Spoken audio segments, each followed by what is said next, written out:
Imagine you wake up one morning and find that your bank has credited your account with 86,400 rupees. But there's a catch. Whatever you don't spend by the end of the day disappears.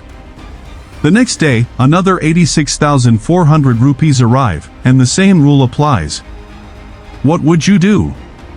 Most people would try to spend every rupee wisely, right? Now, what if I told you, you already have something far more valuable being deposited into your life every single day? Time. 86,400 seconds. And just like the money, whatever you don't use wisely, is gone forever. Yet, how do most of us spend this precious gift?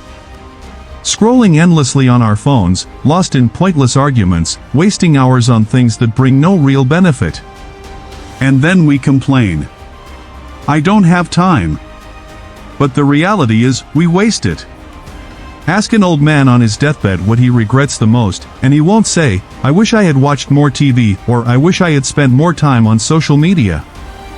No. He will say, "I wish I had prayed more, loved more, learned more, done more for others."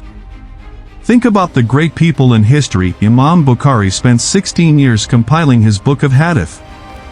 Salahuddin Ayyubi, the liberator of Jerusalem, spent every moment preparing for his mission. The Prophet Muhammad, peace be upon him, accomplished the greatest mission in human history in just 23 years. The same 24 hours we have, they had too. The difference? They didn't waste their time. Allah has given us time as an amana, a trust.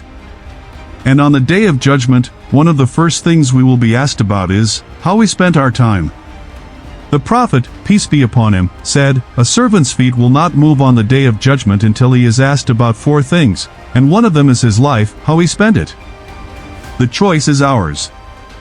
We can waste our time in useless activities, or we can invest it learning, worshiping, helping others, and improving ourselves. One path leads to regret. The other, to success in this life and the next. The clock is ticking. What will you do with your 86,400 seconds today? Don't waste your time. Use it wisely before it's too late.